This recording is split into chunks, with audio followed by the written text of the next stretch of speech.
Have you ever seen someone's dream laughed at right in front of them and wondered how a world so small could make a child feel even smaller? Stay with me until the end, because what you're about to discover now may surprise you and maybe, just maybe, restore a little of your faith in people.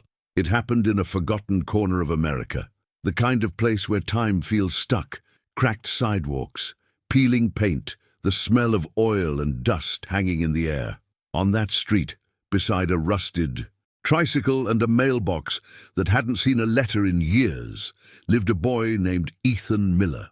He was 12, quiet, and carried more courage in his small frame than most men twice his age. His legs were bound in steel braces that clinked softly when he walked, but his heart, that was something else entirely. While other kids played ball or rode their bikes past him, Ethan sat on the front steps of his house with a grease-stained notebook. Inside, page after page was filled with sketches of motorcycles, powerful, shining, alive, machines that could fly through the open road, engines that didn't just roar, but spoke. To Ethan, those machines weren't just bikes. They were freedom made of steel. But freedom, in his world, was a word people threw around too lightly. When he talked about building a bike of his own one day, one that could be adapted for him, something he could actually ride, people laughed. The kids at school called it impossible. Even the grown-ups smiled, that pitying smile that says more than words ever could. You know the kind, the one that tells you, dream smaller, kid. And so the boy kept his drawings hidden under his bed, but he never stopped sketching. He never stopped dreaming. One summer afternoon, as the cicadas screamed through the heat, Ethan sat outside the town's old gas station. His braces squeaked, his pencils smudged with oil, and his eyes were locked on a faded poster of a motorcycle club that used to ride through town, the Iron Vows. To him, they were legends. Men who looked like they came straight out of a storm, black leather, roaring engines, eyes that had seen too much. Yet, beneath that thunder, there was something about them that drew him in, something noble. That was when a shadow crossed his notebook. A man's voice broke the silence. "That your dream bike, kid?" Ethan looked up. The man standing before him was built like the road itself, tall, weathered, wearing a worn denim vest with a patch that read, Iron Vows MC. His name was Jack Miller, though most people called him Hawk. He'd come to town on his own ride, the kind that made windows rattle and hearts skip a beat. But behind the mirrored glasses and the rough exterior was something unexpected, an old grief buried deep. And in that single moment, one wounded soul met another. Two people who had no reason to cross paths suddenly shared the same heartbeat, the same dream, just seen from different sides of the road. You see, Hawk had once lost someone, a son, about Ethan's age, a boy who also dreamed of engines and open skies before tragedy turned Hawk's world into silence. Maybe that's why Ethan's drawings hit him like a punch to the gut. Or maybe it was something bigger, the quiet voice inside every broken man that still believes in second chances. What happened next would start as a whisper in the wind. One man, one dream, one small act of kindness that would ignite something far greater than either of them could imagine. Because sometimes the road to redemption doesn't start with revenge. It starts with compassion. And on that dusty American street where laughter once echoed at a boy's expense, the sound of roaring engines was about to rewrite the story. Stay with me, because this is where the real story begins. And maybe as you listen to this, something about Ethan's story stirs something in you too. That quiet place where we all keep our own forgotten dreams. Maybe you remember the time someone told you you couldn't, and you believed them for a while, until life proved otherwise. If this story already touched a part of you, I'd love to hear it. Really. Scroll down and tell me what it brought to mind. Did you ever chase a dream that others laughed at, or meet someone who helped you believe again? Your words matter more than you think. They're what turn a story like this into something alive, a shared experience between all of us watching right now. And if you're someone who finds meaning in Stories like this, about redemption, compassion, and the quiet strength of ordinary people, make sure to hit that like button. It helps the story travel farther, reaching others who might need this reminder tonight.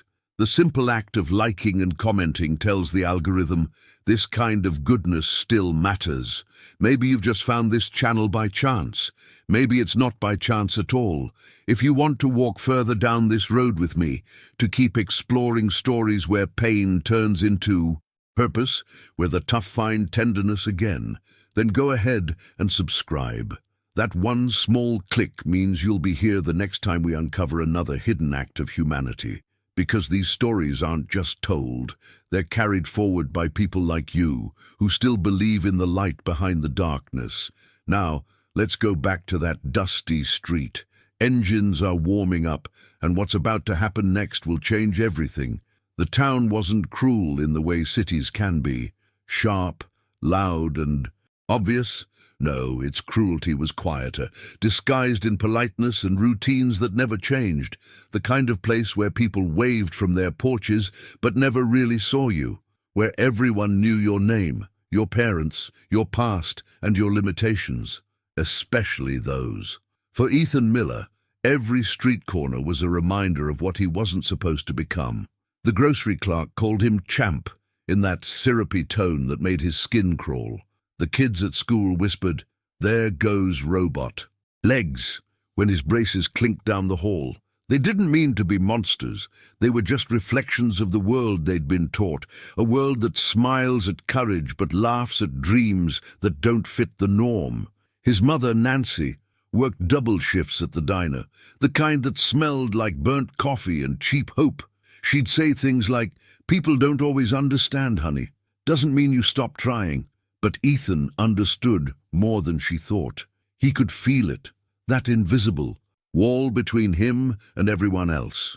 And the more they told him to accept it, the more his sketches filled the pages. Each drawing wasn't just a design, it was rebellion, defiance on paper. A dream bike with wide tires, low seat, handlebars curved like wings, everything he could never have, built exactly for someone like him. But the drawings stayed hidden. The laughter outside was louder than the courage inside. When you grow up hearing what's impossible, you start to believe it's safer not to. Try. Still, on nights when the wind carried the faint echo of engines from the highway, Ethan would close his eyes and imagine the rumble beneath him. He didn't just want to ride, he wanted to belong somewhere that didn't measure worth by perfection. The town of Riverton, tucked somewhere between cornfields and faded gas signs, didn't do different. It did familiar, predictable. It did safe smiles and whispered judgments. The pastor's wife said it was inspirational that Ethan went out at all, as if stepping outside was a miracle. The local mechanic, Ray, once patted his shoulder and said, "Nice dreams, kid, but some things just aren't built for everyone." That was the day Ethan stopped showing people his notebook. But you can only silence a dream for so long before it starts finding other ways to breathe. Ethan began sneaking into the junkyard after school, sitting by old car frames, tracing the shape of engines with his fingers.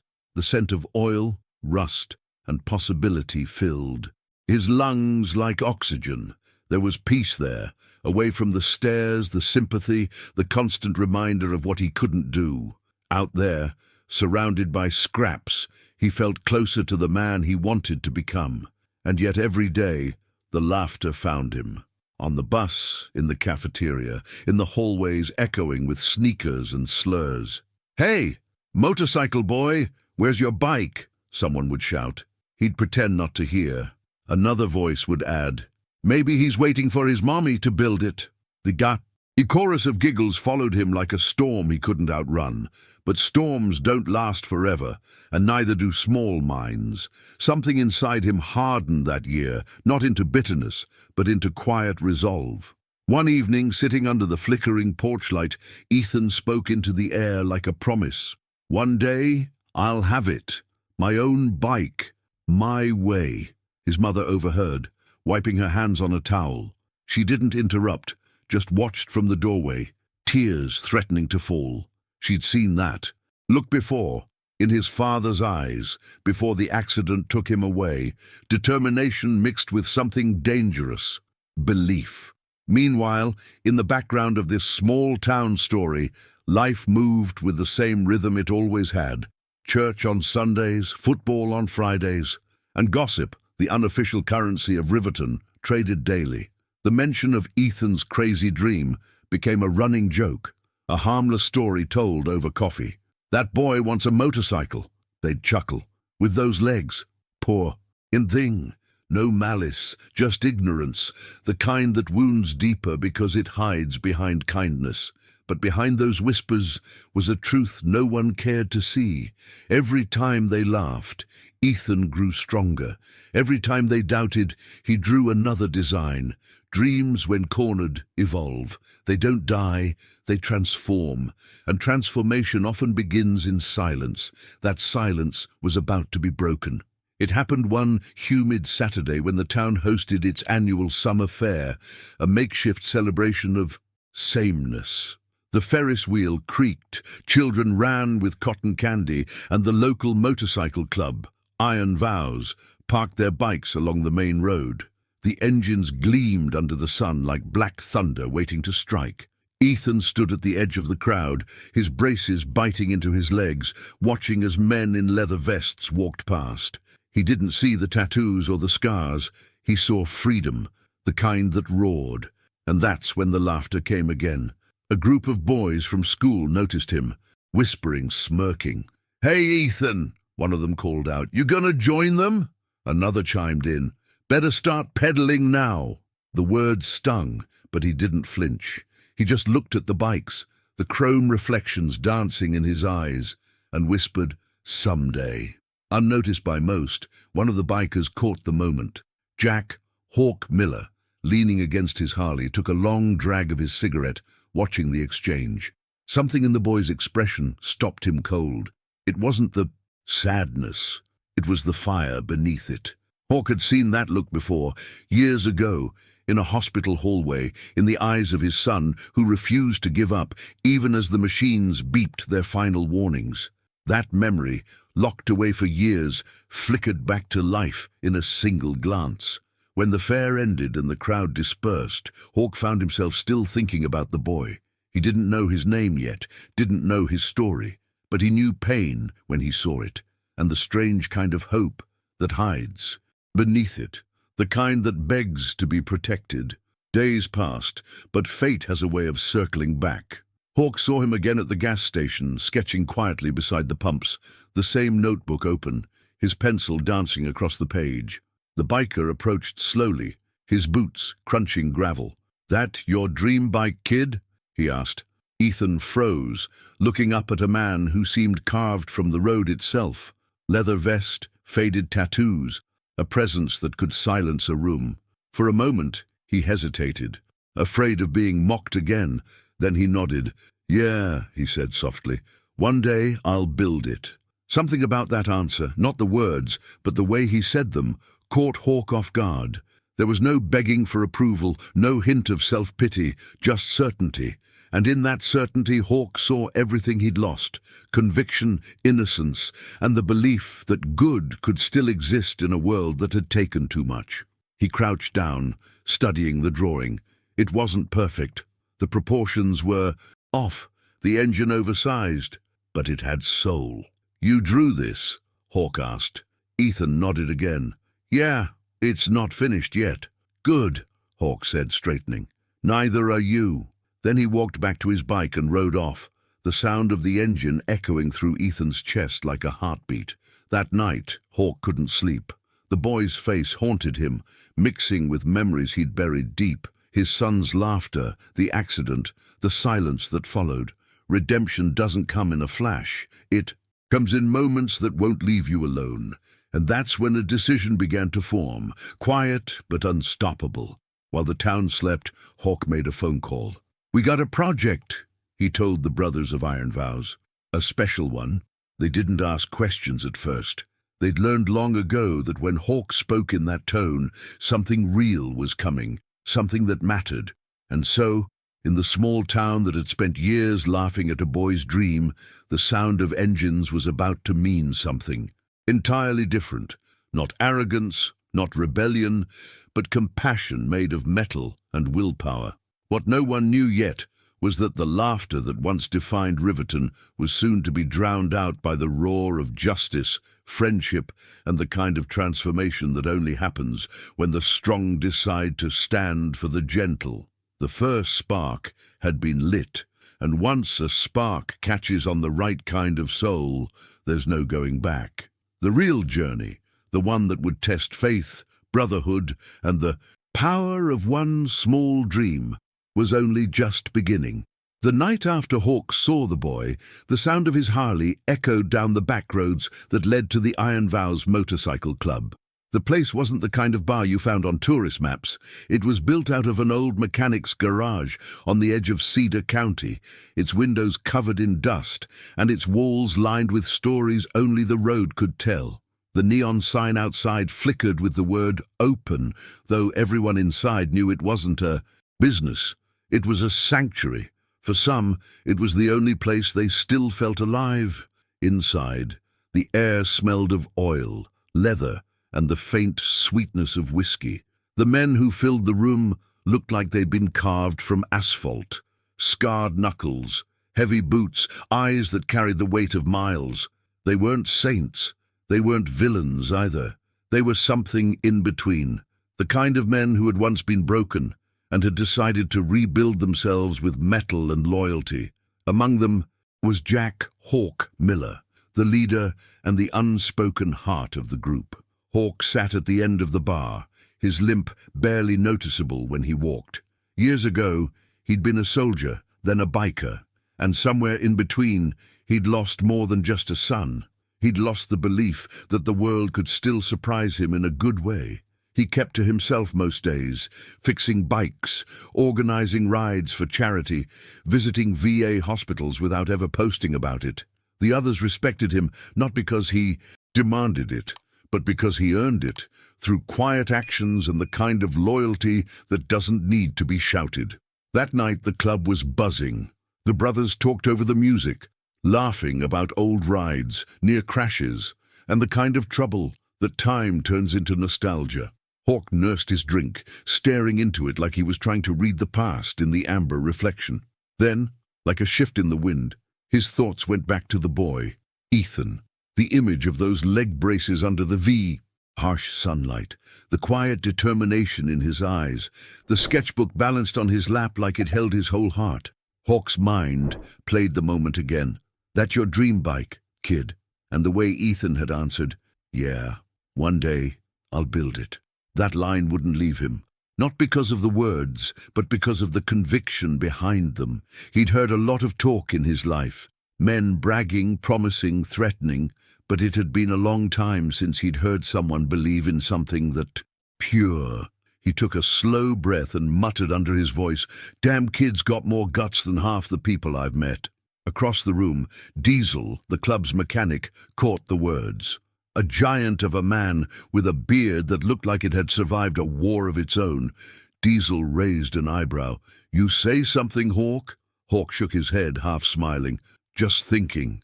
Dangerous habit." Diesel grinned, going back to wiping grease from his hands. But Hawk's tone was different that night, quieter, reflective. He wasn't just thinking about the boy. He was thinking about himself, about the road that had brought him here, about the decisions that had turned him into the man everyone respected, but few truly knew.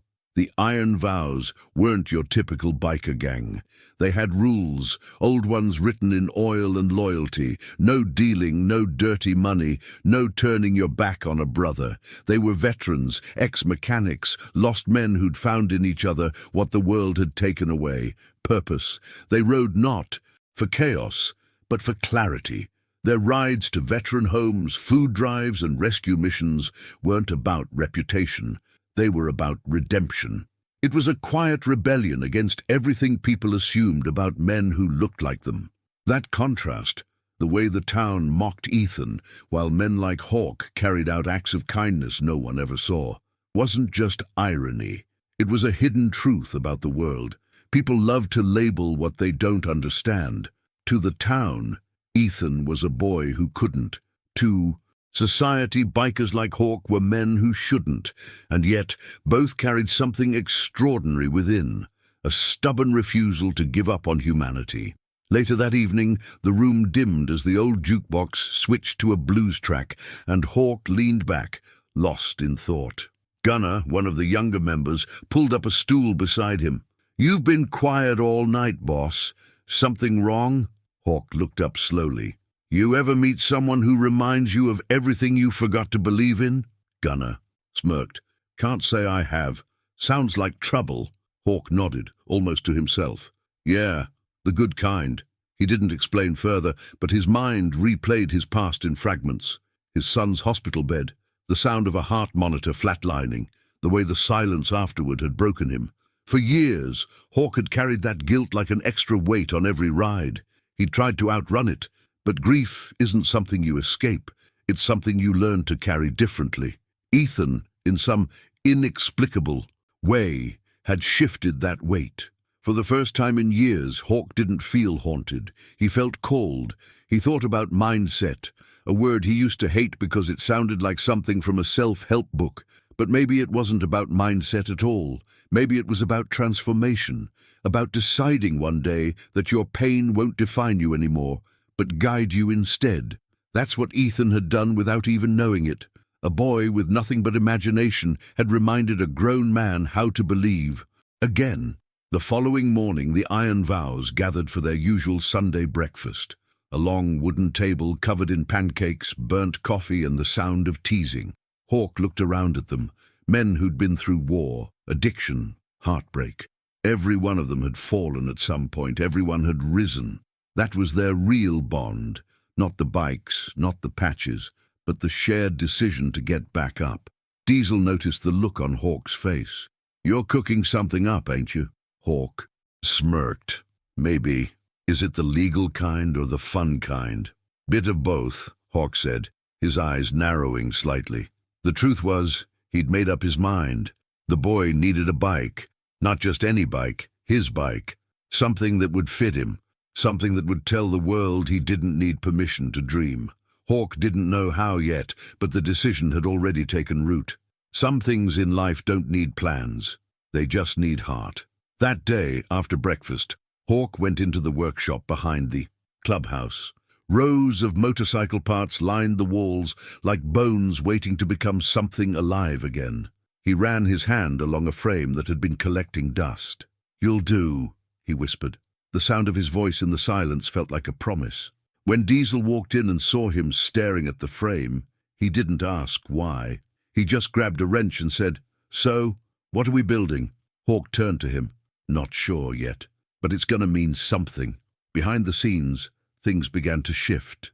The club didn't move fast, but when they decided to act, the impact was felt. Each man had a different skill. Diesel with engines, Gunnar with welding, Rico with custom designs.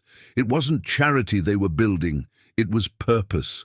They were crafting a message, one made of steel and compassion, that no one is too small to dream, and no dream is too big to rebuild. Nights turned into early mornings. The air filled with sparks and the low hum of tools. Hawk didn't tell Ethan yet. Some truths are better revealed when they're ready. He wanted it to be perfect, not just mechanically but symbolically. Every bolt they tightened was an unspoken prayer, every weld a declaration that kindness can roar just as loud as any engine. Outside, the world kept moving, unaware of what was happening in that dimly lit workshop. But inside those walls, transformation was taking shape, not just in the bike, but in the men themselves. They were used to fixing machines, now they were fixing something deeper. "Feels different, doesn't it?" Diesel muttered one night, wiping sweat from his forehead. "Yeah," Hawk replied. "Feels like we're not just building a bike, we're building a story." The story wasn't finished yet, but it was already rewriting everything the town thought it knew about strength, worth, and compassion. Because sometimes the most powerful revolutions don't happen in crowds. They happen quietly, in the hearts of those who decide to do something good without expecting applause. And while the iron vows worked beneath the glow of workshop lights, the faint sound of laughter still echoed somewhere across town. The same laughter that once crushed a boy's dream. Only this time, it didn't reach him. The winds were changing, carrying with them the distant thunder of engines, preparing for something far greater than revenge or rebellion. Something that would show an entire town what real brotherhood looks like. And somewhere in that slow hum of creation, Hawk smiled for the first time in a long while, knowing the journey they had begun was no longer just about a boy and his dream. It was about every person who ever dared to dream out loud in a world that tried to silence them. The transformation had already started. All that was left was to let it roar. The evening sky over Riverton was the kind that seemed to bleed, warm orange fading into bruised purple, the kind of sky that made you think the world was both ending and beginning at once. The hum of crickets filled the quiet. Spaces between distant engines and the smell of gasoline lingered in the air like a forgotten promise.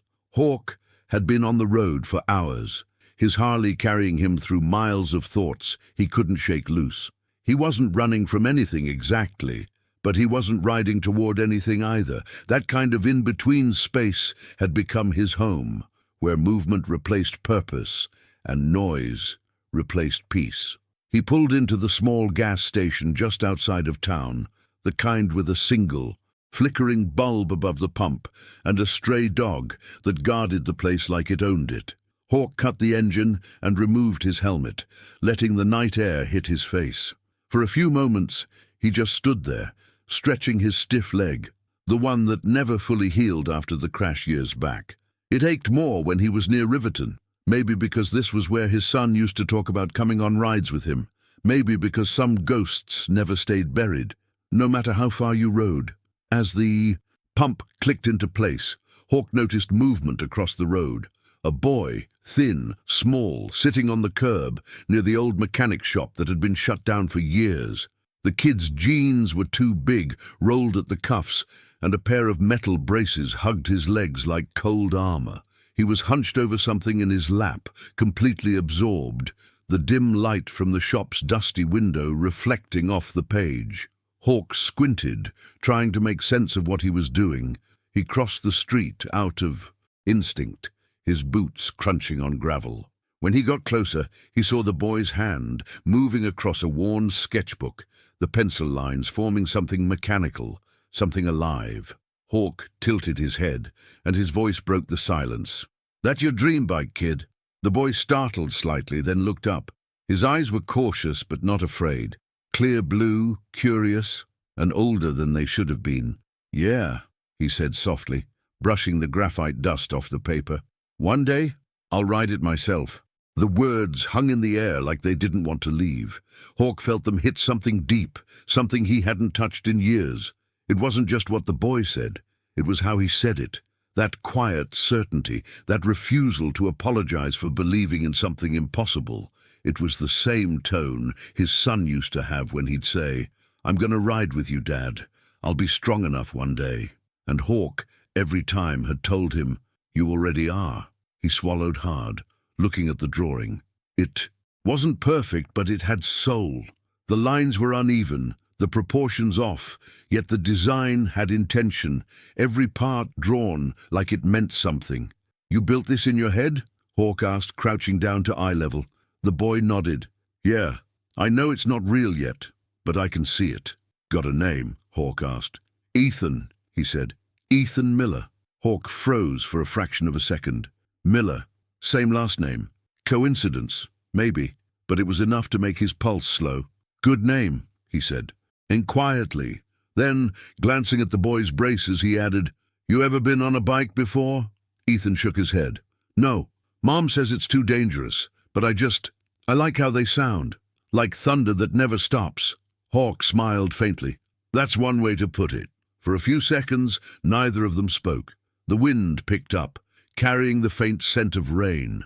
Hawk looked at the kid, really looked, and saw something he hadn't expected. Not weakness, not pity, but strength. A kind of stubborn fire that refused to go out even when the world tried to drown it.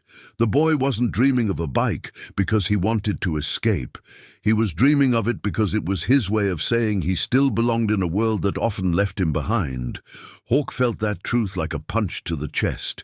He thought about his own son, Adam, gone too soon after a long fight in a hospital bed that smelled like antiseptic and broken promises. Adam had wanted to build bikes too, and Hawk had promised him they'd ride together. One day, that day never came. The guilt had chased him ever since, like a ghost that lived in the roar of every engine.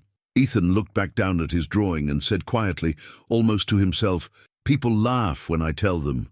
They say I should dream about something easier." Hawk's voice came out low, steady. "People laugh because they forgot what it's like to want something that bad." Ethan glanced up, curious. "You think so?" "I know so," Hawk said, standing again. "Used to be just like you." He almost smiled, but the weight of memory stopped it halfway. "Difference is, I didn't have the guts to draw it out like that." For a long moment, there was only the sound of the gas station sign buzzing and the distant roll of thunder. Hawk could feel the pull inside him, the kind that told him this wasn't a random meeting. Life had a way of setting up second chances when you least expected them, disguising them as coincidences. And this boy, sitting on the curb with a dream the world mocked, was one of those chances. Ethan finally asked, "You ride with those bikers from town, the ones everyone talks about?" Hawk chuckled, shaking his head. "Yeah, that's us. We talk less, ride more." The boy smiled faintly. "They say you guys are dangerous." Hawk's eyes narrowed, the hint of irony in his tone. "Depends who you ask. Dangerous to the ones who need hurting, maybe." Then softer, almost like a confession. "But we got rules. We ride for a reason." "What reason?" Ethan asked. Hawk thought for a moment before answering. "To remember who we were before life kicked it out of us." The words seemed to land somewhere between them, heavy and real. Ethan looked at the ground, tracing a circle on the dirt with his shoe. "I wish I could do that. Just ride and feel free for once." Hawk nodded slowly. "Freedom ain't about how fast you move. It's about not letting the world tell you who you are." The boy didn't reply, but the look in his eyes said enough. There was a spark there, a shift in mindset, small but unmistakable. The kind of change that doesn't shout but lingers, waiting for its moment to grow. Hawk recognized it because he felt it too, deep down. A mirror reflecting two different lives, connected by the same ache for something more. As Hawk turned to leave, he pulled a small metal pin from his jacket, a worn patch shaped like a winged skull. He handed it to Ethan. "Here," he said. "Used to wear this when I was your age. It's old, but it's seen miles." Ethan looked at it, like it was treasure. "Thanks," he whispered. "Keep it," Hawk said. "Remind yourself you don't need legs of steel to move forward, just heart."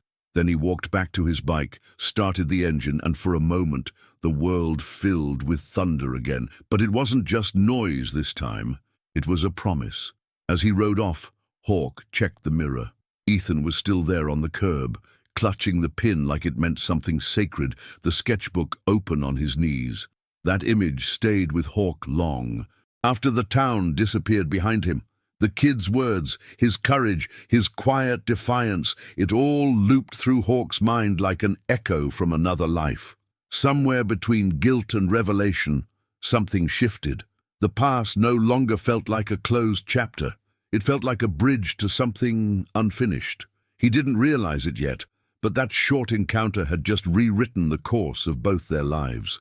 Because sometimes the biggest transformations begin not with grand gestures, but with small moments, the kind where one stranger simply listens to another and decides, in silence, to do something about it. That night, when Hawk reached the clubhouse, he didn't talk much. He just sat by the workbench, staring at the empty frame he'd picked out days before. His hands trembled slightly, not from age, but from decision. "We're gonna build it," he murmured under his breath, though no one was around to hear. Outside, rain started to fall, soft at first, then heavier, washing the dust off the old road. It sounded like cleansing, like renewal, the kind of sound that tells you the past isn't gone, it's just waiting for you to give it meaning again. And miles away, under that same rain, a boy named Ethan stood on his porch, holding the metal pin against his chest, listening to the fading growl of the engines in the distance. For the first time in his life, he didn't feel small. He felt seen, and that quiet recognition, the invisible link between two souls built from the same scarred material, was the beginning of something no one in Riverton could have imagined. The kind of story that starts in whispers and ends in thunder. The night closed in around them both, but neither felt the darkness the same way anymore. Because when two broken hearts find each other on the road, even silence sounds like hope. That night, after the encounter at the gas station, Hawk didn't go home. He just kept riding. The road stretched out endlessly ahead of him, dark and wet, reflecting streaks of light from the scattered street lamps. Every turn of the wheel echoed inside his chest like a heartbeat he couldn't control. He thought he was just chasing the wind, trying to clear his mind, but he knew the truth. He was running from something he'd spent years pretending didn't exist. The sound of Ethan's voice kept replaying in his head. One day, I'll ride it myself. Those words dug into him like nails, sharp and unrelenting, scraping against memories he had tried to bury under miles of asphalt. He slowed near a bridge that overlooked the old river, the one locals called Whisper Creek. The rain had eased into a drizzle, and mist hovered just above the water. Hawk pulled over, killed the engine, and sat there in silence. He rested his hands on the handlebars, his knuckles white from the grip. The night was too quiet, too honest. It was in moments like this that the mind played cruel tricks, pulling ghosts out of the dark. He closed his eyes, and for a second he was back there, back in that sterile hospital room years ago.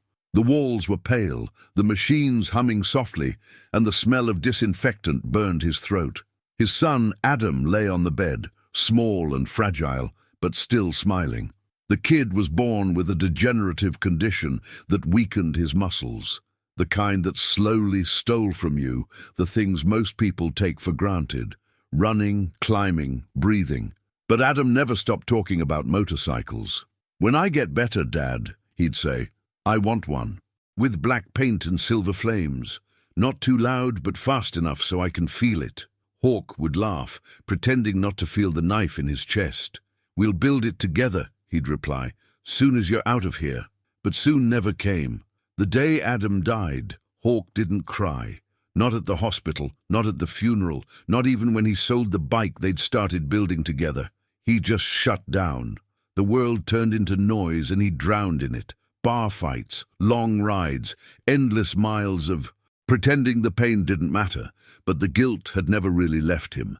It lived under his skin, quiet but alive, waiting for something, or someone, to wake it up. And now it had. Ethan's eyes had the same light Adam's did, stubborn, hopeful, and too pure for a world that didn't know what to do with kindness. That small encounter wasn't just a memory. It was a mirror, and Hawk hated what it showed him. The tough exterior he'd built over the years wasn't strength, it was armor.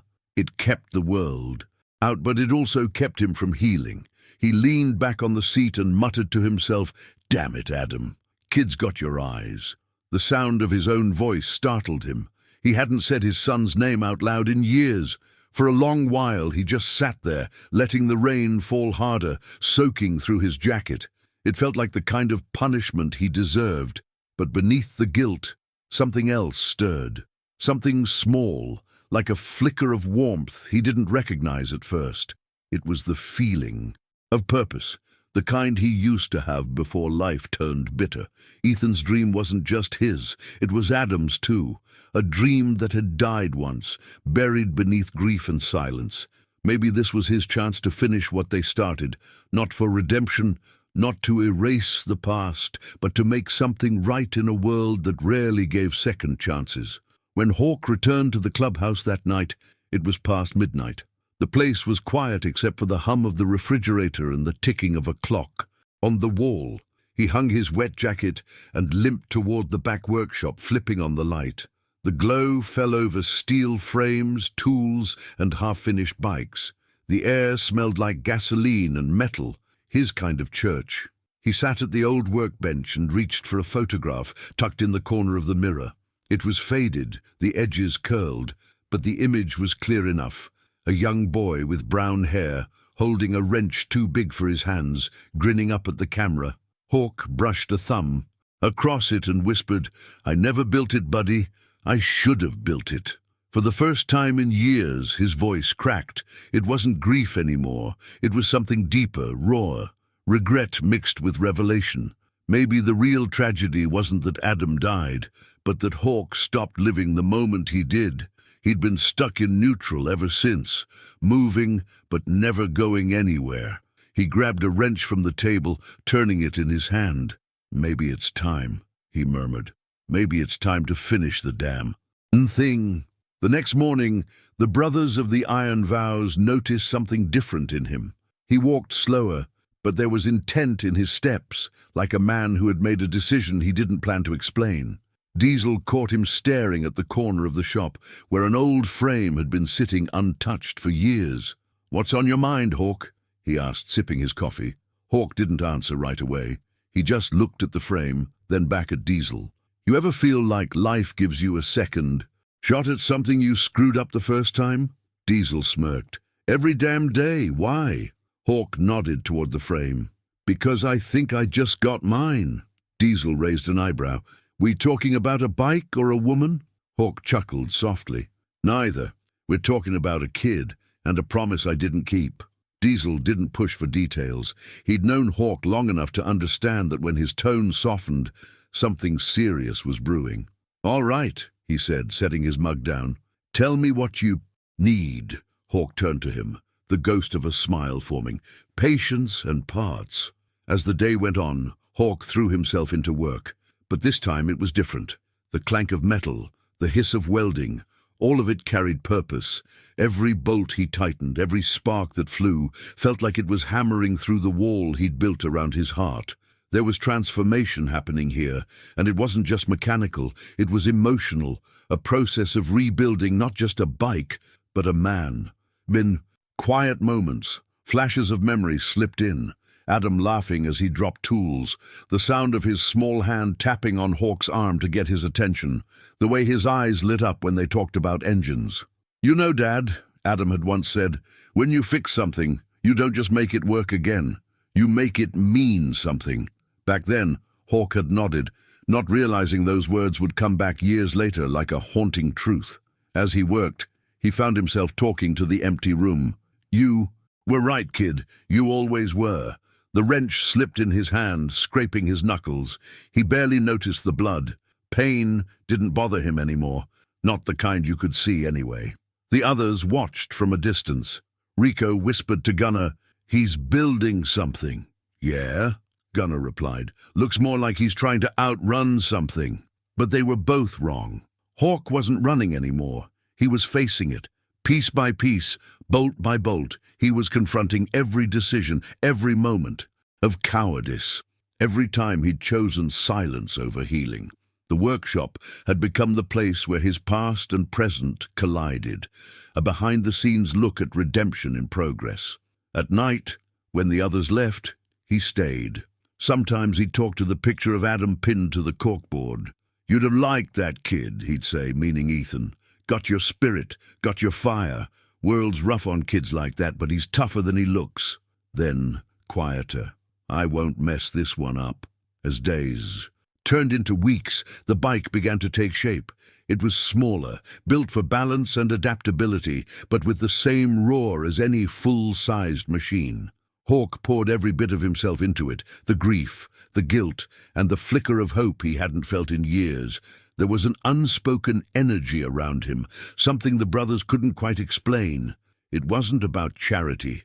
It was about purpose. It was about one man trying to right a wrong time had refused to fix. Every decision Hawk made carried weight. He wasn't just choosing parts. He was choosing healing, choosing to believe again. The transformation wasn't loud. It was quiet, deliberate, like the steady hum of an engine before ignition. The others started helping without asking why. They didn't need to. Brotherhood isn't built on explanations, it's built on instinct. And as the bike neared completion, something unexpected happened inside Hawk. The nightmares that used to wake him at 3 a.m. began to fade. The guilt that once pressed on. His chest, like a boulder, started to lift, not vanish, just lighten. He began to understand that healing isn't about forgetting the pain, it's about finding a way to use it. One night, as he tightened the final bolts on the rear frame, he paused, staring at the glint of metal under the light. He whispered, "You see this, Adam? I think the kid's gonna love it." The words trembled out of him like a prayer. In that moment, he wasn't a biker, or a leader, or a man haunted by loss. He was a father, again, building something for a child who believed in dreams the way his own son once did. And somewhere deep inside, Hawk knew that maybe this wasn't about fixing what was broken at all. Maybe it was about realizing that some broken things were never meant to be discarded. They were meant to be rebuilt, stronger, with new purpose. The hum of the workshop faded into silence, and for the first time in a long while, Hawk felt peace. Not because the work was done, but because he finally understood why he'd started. Outside, the night stretched quiet and wide, carrying the faintest whisper of engines yet to roar, destinies yet to meet. The journey was far from over, but the man who would ride into it was no longer the same. The following Friday night, the Iron Vows clubhouse was alive with its usual rhythm. Guitars humming on the old jukebox, the smell of grilled meat drifting in from the back, and laughter spilling into the parking lot where engines cooled beneath the stars. But Hawk wasn't laughing. He sat at the far end of the table, nursing a beer that had long since gone warm, staring at the grain of the wood, as if it might give him answers. His thoughts kept circling back to that moment at the gas station, the way the boy had looked at him, like he'd seen through the rough exterior, straight into the quiet ache inside. It was strange, how a few minutes with a stranger could reopen a part of your soul you thought was long gone. The men around him were his brothers. Some had ridden with him through states, through storms, through wars they didn't talk about anymore. They were loyal to a fault, but they didn't do soft. To them, compassion wasn't weakness. It just wasn't their language. That's why Hawk hesitated before speaking. He wasn't sure how to tell them that a 12-year-old boy with leg braces had just reminded him what purpose felt like. Diesel noticed the silence first. "All right. What's eating you?" he asked, slamming his drink down. "You've been quieter than a church mouse for days." Hawk didn't look up. "Met a kid," he said simply. The room chuckled. Rico, who was sharpening a pocket knife by the window, smirked. "Please tell me this isn't one of those save the lost puppy stories again." Hawk's gaze flicked up, cold and steady. Not a puppy, a boy. That tone, the one that meant don't push it, silenced the laughter almost instantly. The air shifted. Diesel leaned forward, folding his massive arms across the table. "What about him?" Hawk reached into his jacket and pulled out a folded sheet of paper, slightly smudged and creased. He flattened it on the table. The light from the overhead bulb caught the graphite lines of Ethan's sketch, a motorcycle design, imperfect but full of life. The men leaned in, curious. Gunnar raised an eyebrow. "Kid draw this?" "Yeah," Hawk said. "His name's Ethan, lives here in Riverton, braces on both legs. Says one day he's gonna ride a bike like this." Rico scoffed softly, not out of cruelty, but disbelief. "Ain't no way he's riding a bike with those legs. Sounds like a pipe dream." Hawk's eyes hardened. "Yeah, that's what everyone else tells him too." The words hung heavy. For a moment, no one spoke. The sound of the jukebox in the corner faded into background static. Hawk ran a hand through his hair and sighed. "You should have seen the look in his eyes. Reminded me of my boy." His voice cracked, just barely, and that was enough. The men straightened. They all knew about Adam, knew not to talk about it, but they knew. Diesel's voice softened. "What are you thinking, Hawk?" Hawk stared at the drawing. "I'm thinking we build it." The room went still. Rico blinked. You mean build this? For him? Yeah, Hawk said, leaning back. The kid's got more heart than half the people I've met. He's got fire, just needs a little help to make it real. At first, there was hesitation, not resistance, just uncertainty.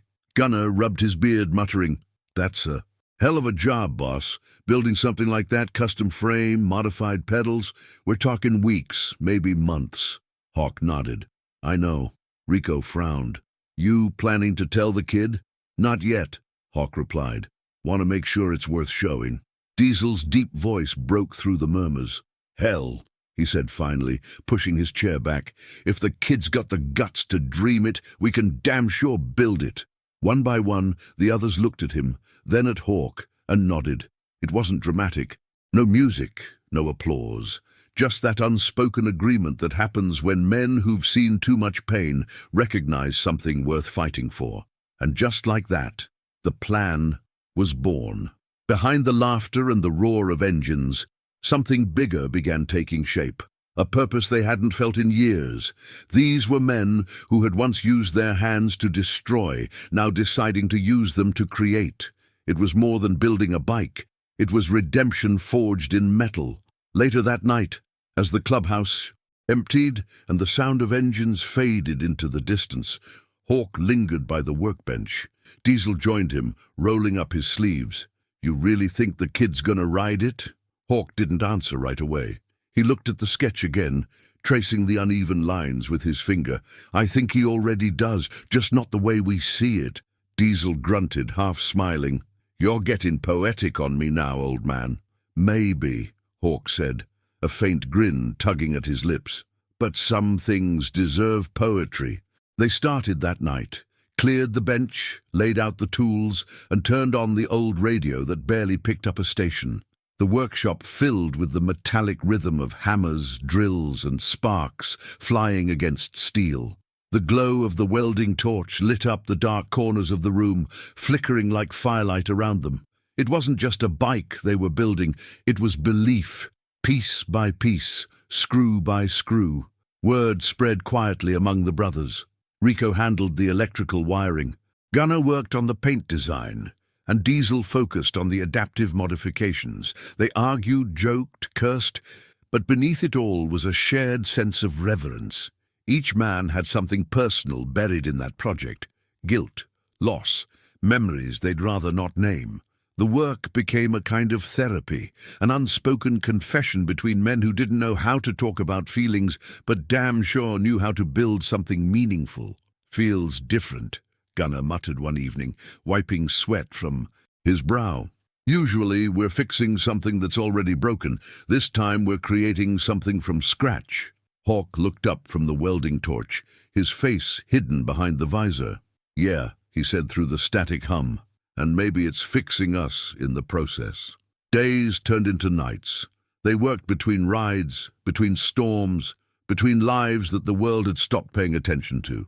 The transformation wasn't loud or dramatic. It was steady, like the slow rise of dawn after 2, long in the dark.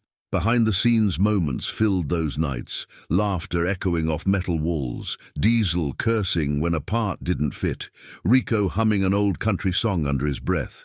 These rough men who carried stories that could break the strongest hearts were rediscovering something they thought was lost, the joy of doing good for someone who couldn't repay them. One night, Diesel caught Hawk staring off into space, lost in thought. "You all right?" he asked. Hawk nodded slowly. "Just thinking about the kid, about how one decision can change everything." Diesel raised an eyebrow. "Yours or his?" "Both," Hawk said. "He decided to dream. I decided to help. Funny thing about decisions, you never know which one's gonna end up saving you." That line hung there for a moment, heavy and true. It was the kind of revelation that only comes when you're deep into something that matters, something that reminds you that life still has meaning beyond the scars. As the weeks passed, the bike began to resemble the drawing. Chrome gleamed under the fluorescent lights, the custom seat stitched with precision, the pedals adapted for limited movement. Every man in the club had touched it somehow, left his mark. Not in name, but in effort. When they looked at it, They didn't just see a machine, they saw a symbol, a statement that compassion wasn't weakness, that kindness in the right hands could roar louder than hate. There were nights when Hawk would stand in front of it long after everyone else had gone, the workshop quieted to nothing but the faint ticking of cooling metal. He'd run a hand over the handlebars, eyes soft with something between pride and sorrow. "You'd have liked this one, Adam," he'd whisper, "but I think you'd like him even more." It wasn't about replacing his son, it was about continuing what had been left unfinished, a journey toward redemption, not through words, but through action. He was beginning to understand that healing doesn't erase pain, it gives it purpose. When he finally shut the lights off and stepped outside, the night air felt different, lighter somehow. Across the empty lot, the American flag above the clubhouse rippled softly in the wind. Somewhere out there, a boy still believed in a dream the world had mocked. And here, in this dim workshop, men who had seen the worst of life were quietly building proof that hope could still exist. The project was far from over, but something had already changed. The Iron Vows were no longer just a club of riders. They had become the hands of a miracle in progress. And deep down, every one of them knew that when that engine finally roared to life, it wouldn't just be for Ethan. It would be for all of them, for every lost soul who needed to be reminded that even in the darkest places, light can still be built by hand. Outside, dawn was beginning to break, spilling soft gold across the horizon. The sound of a single crow cut through the quiet, followed by the distant hum of traffic starting the day. Inside, the workshop still smelled of oil and redemption, and Hawk stood there a moment longer before turning away. He didn't say it out loud, but the thought was clear in his mind. The kid's not the only one getting a second chance. And with that, he grabbed his jacket, the patch on the back catching the first rays of morning light. The road ahead was calling again, but this time it didn't feel empty. Something was coming, something bigger than any of them could see yet, something that would test not just what they could build, but who they were becoming. Nights at the Iron Vows workshop didn't arrive so much as they unfolded, like a curtain pulled slowly across a stage no one else knew existed. The building glowed from within, a box of light in a town that had already gone to sleep, and the soundtrack was a blend of low radios, the steady hiss of welding, and the soft clink of tools returning to trays. What they were building looked like a motorcycle, but it felt like something else entirely, like a vow hammered into steel, a decision made under quiet stars and kept with stubborn hands. This was the behind-the-scenes work no one applauded, the kind of journey that changes a place long before anyone hears the engine turn over. Diesel was the first to arrive each evening, unlocking the side door and kicking the stubborn hinge that always stuck. He'd lay out the parts they'd scavenged that day, a narrow front fork from a busted mini bike, a surprisingly clean carb salvaged from a mower engine, a chain guard that Rico insisted he could reshape with heat and patience. Donations appeared like small miracles, a box of bearings from a retired machinist, cables from a generous dealer who asked no questions, a coil of wire that might have been meant for a fence but would now power a dream. Every weld carried a prayer, someone said one night, and no one argued. They could feel it in the room, the way purpose moved through them, steady and undeniable. Hawk spent hours on the frame because the frame had to speak, not just hold weight, but carry meaning. He stripped a small chassis down to its bones and rebuilt it with a geometry that would let Ethan ride low, centered, stable.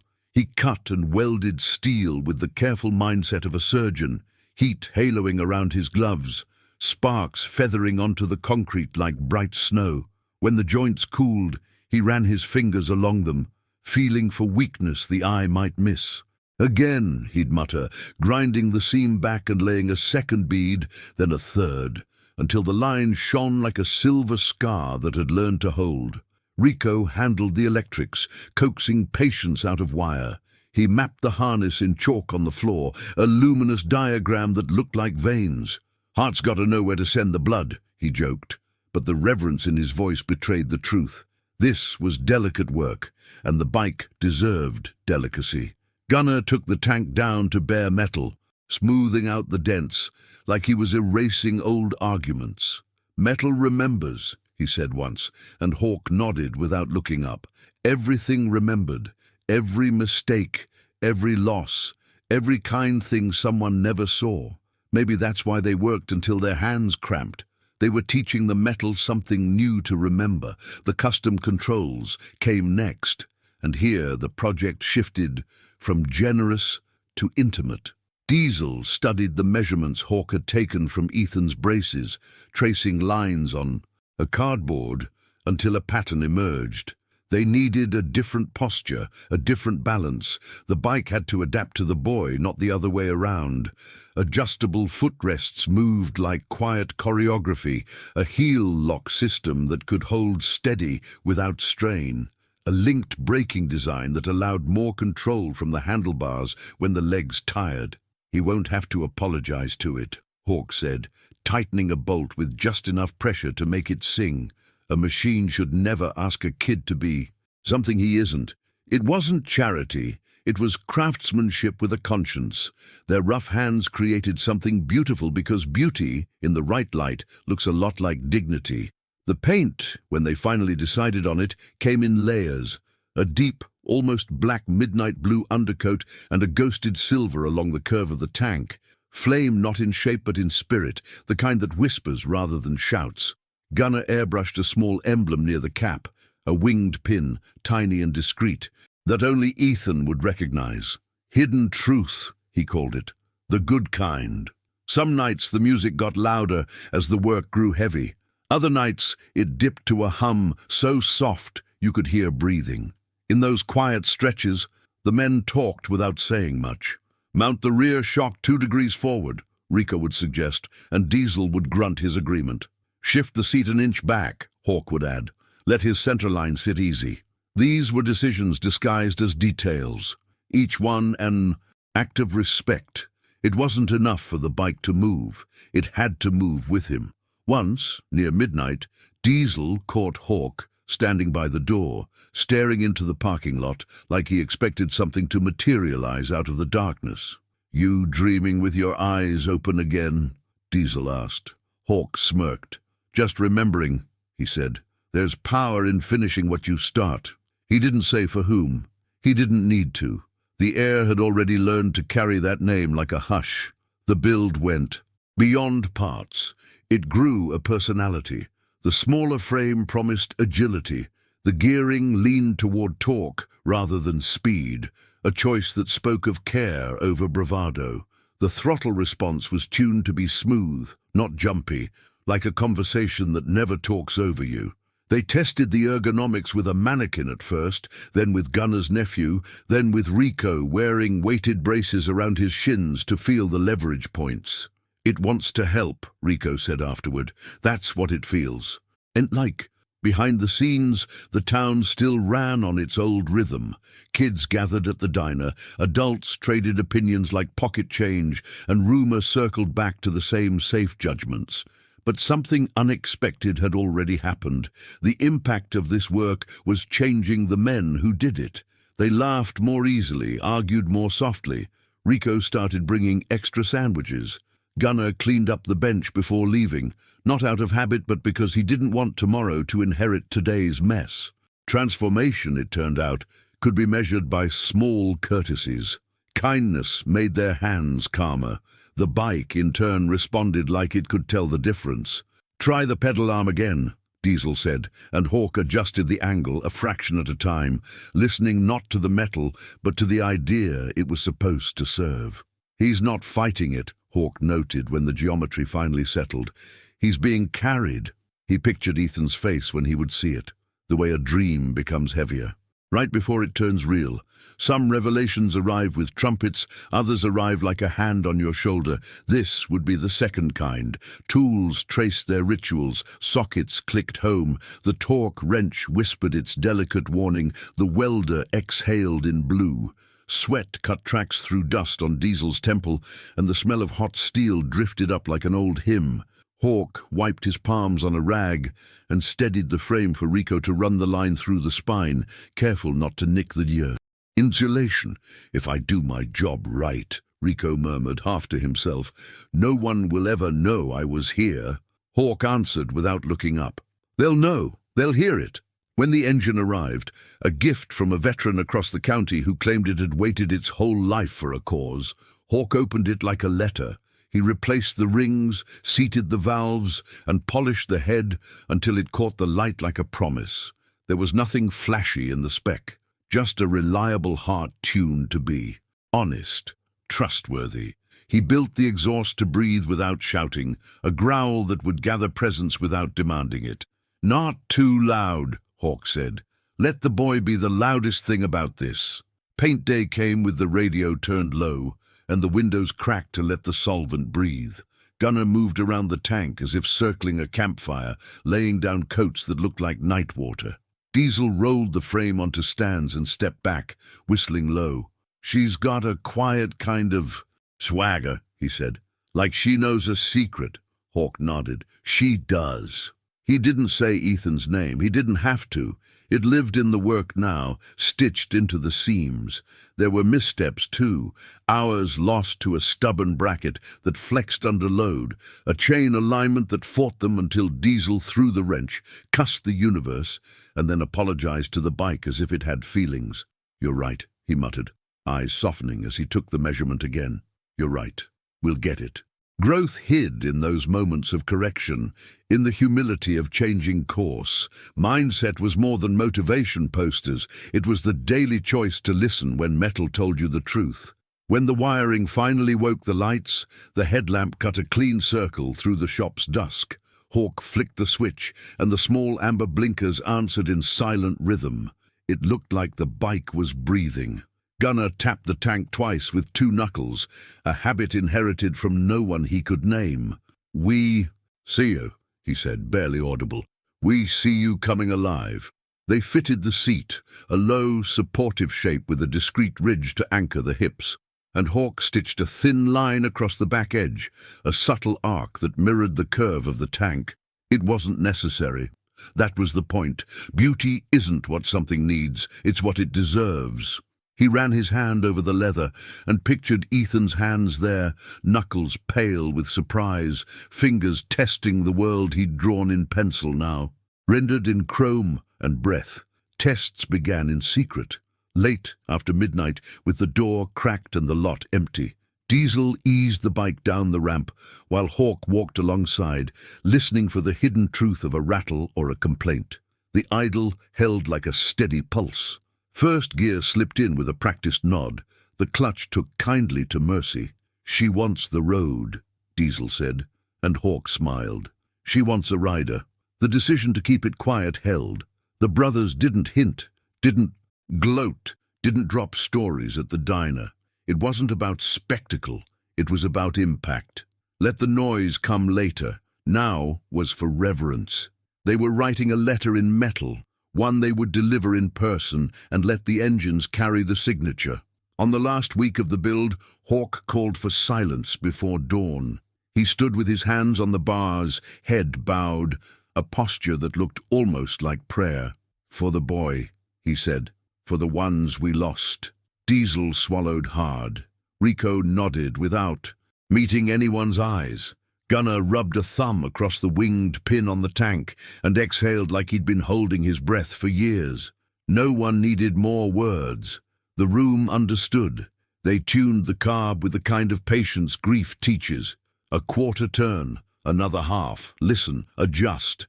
Feel the change not in sound alone, but in the way the vibrations smoothed out under the grips. The chain line settled like it had found home. The custom pegs locked with a gentle click and folded just enough to forgive mistakes. Mercy was engineered into every choice. Even the kickstand angle admitted that some days were heavier than others. On a rain-cooled evening, Hawk wheeled the bike into the center of the shop and set the stand. The fluorescent lights caught the paint and threw it back as a soft glow, not a glare. Diesel wiped the last fingerprint off the tank with a clean cloth and stepped back without speaking.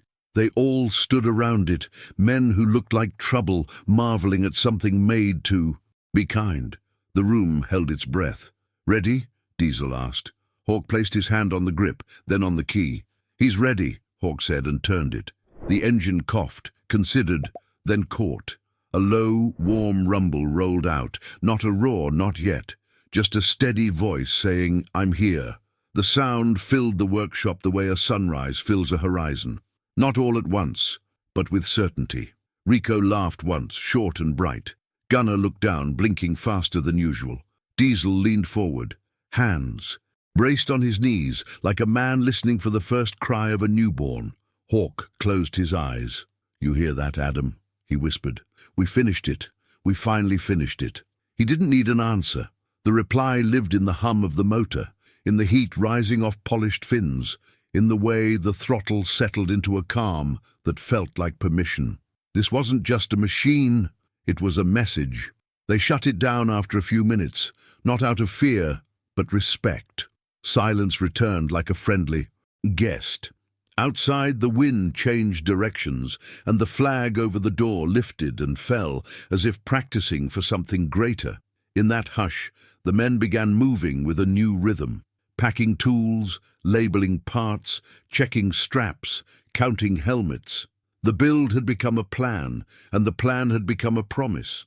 Decisions now turned outward, where to gather, when to ride, how to arrive not as a spectacle, but as a chorus that says, "We see you, climb on." Hawk wiped his hands and looked at the others. "We take back roads," he said. "We don't startle the boy. We surround, we steady, we let him choose the first move." Diesel nodded. "He leads," Diesel added, and Hawk's mouth curved. "He leads." The word made something inside the room stand taller. They covered the bike with a clean canvas, the fabric sliding over shape like dusk over a field. Beneath it, the outline hinted at everything and revealed nothing, an elegant secret waiting for morning. The men lingered, not wanting to break the spell. Then, one by one, they stepped into the night, their boots thumping softly on old wood, doors closing behind them with the softness of resolve. Hawk stayed last, turning out the lights until only a thin strip of moonlight crossed the floor. He paused by the covered frame and rested his palm against it. "Tomorrow," he said to no one and to everyone. "Tomorrow we make it real." He locked the door and stood on the threshold for a long breath, the kind a man takes when a chapter turns. Somewhere in Riverton, a boy slept with a metal pin in his hand and a sketchbook under his pillow, unaware that strangers had built him a map out of steel. Dawn would come with a sound the town hadn't heard in years, the measured thunder of engines not arriving for trouble but for tenderness, and on a quiet street where people once laughed at a dream, something larger than pride was already on its way, rolling low and steady, carrying the weight of promises kept and the soft shock of revelations. Waiting at the curb, dawn broke slowly that morning, like the world itself wasn't quite ready for what was coming. A thin fog clung to the edges of Riverton's cracked streets, the kind that turns every sound into something deeper, almost holy. For years the town had woken up to the same rhythm, barking dogs, clattering trash cans, the hum of pickup trucks heading toward the grain mill. But that morning, before the sun even cleared the horizon, something else began to stir. It started faintly, a low vibration in the distance, then another and another, until the sound grew into a chorus, a thunder that rolled across the fields, shaking the air, steady and powerful, alive. Ethan's mother, Nancy, woke first. She sat up in bed, squinting toward the window. "What on earth?" she whispered, the rumble growing louder, closer. It wasn't storm weather. It was something human, mechanical, purposeful. She reached for her robe, crossed the hallway, and knocked on her son's door. "Ethan, honey, wake up. Something's happening outside." Ethan stirred, confused. He rubbed the sleep from his eyes, his braces glinting faintly as he swung his legs over the edge of the bed. The sound was unmistakable now. Motorcycles, not one or two, but dozens, maybe more. The noise filled the air like a heartbeat made of chrome and gasoline. His mind raced. No one ever came to this side of town, not at dawn, not in packs. He moved toward the window, and when he saw them, rows upon rows of bikers lining the street, their headlights cutting through the morning mist, he froze. Outside, the engines idled in unison, a rhythm that seemed to carry both reverence and strength. The riders stood beside their bikes, black leather glistening with dew, patches of the iron vows catching the pale light. In the middle of them, parked like a crown among kings, was something silver, chrome polished to perfection, gleaming even beneath the grey sky. It wasn't flashy, but it was breathtaking. Every line, every curve looked like it had been designed by someone who understood not just machines, but meaning. Hawk stood at the front of the line, helmet in hand, his expression calm, but heavy with emotion. The others waited quietly behind him, the rumble softening to a low hum that felt almost like breathing. The town was waking now, windows opening, curtains shifting. People stepped onto their porches, trying to make sense of the sight before them. For a moment, they all saw the same thing. The kind of unity they'd long forgotten existed. Ethan stumbled toward the door, his heart pounding so fast he could feel it in his braces. "Mom," he whispered. "Is that—" She didn't answer. She was staring too, her hand pressed against her mouth, tears welling in her eyes. She had seen kindness before, small and quiet, but nothing like this, nothing that could fill a street with thunder and grace at the same time. When Ethan opened the door, the sound deepened. Hawk took one step forward, the others following his lead like a silent wave. The engines didn't roar, they rumbled, steady and respectful, as if they understood this wasn't a show, it was a ceremony. Hawk's boots clicked against the pavement as he stopped in front of the house. He didn't speak right away. He just nodded once, a gesture that carried weight, then looked at Diesel, who pulled the cover off the bike. The silver gleamed, catching the first slant of sunrise. The paint was smooth as water, the details exact, Ethan's design come alive, right down to the subtle winged pin etched near the tank. For a long moment no one moved. The air was thick with disbelief. Ethan's voice barely made it out. "That's mine?" Hawk's reply came low and even. "It's yours, kid. Built from your drawing. Built for you." The boy's breath caught. His knees wobbled and he gripped the doorframe for balance. "But how?" "Doesn't matter how," Diesel said, smiling faintly. "Matters why." Ethan took a cautious step forward, then another. The engines vibrated beneath him, like living thunder. The closer he got, the more unreal it seemed. The chrome reflecting his small frame, the adaptive footrests perfectly shaped for his braces, the handlebars adjusted just his height. He reached out a trembling hand and touched the tank. It was warm, solid, real.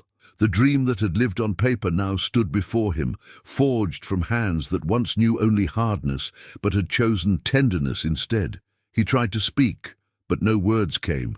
Tears rose faster than language could keep up with. His mother sobbed quietly behind him, the sound breaking whatever restraint remained in the crowd. A few townspeople clutched their chests.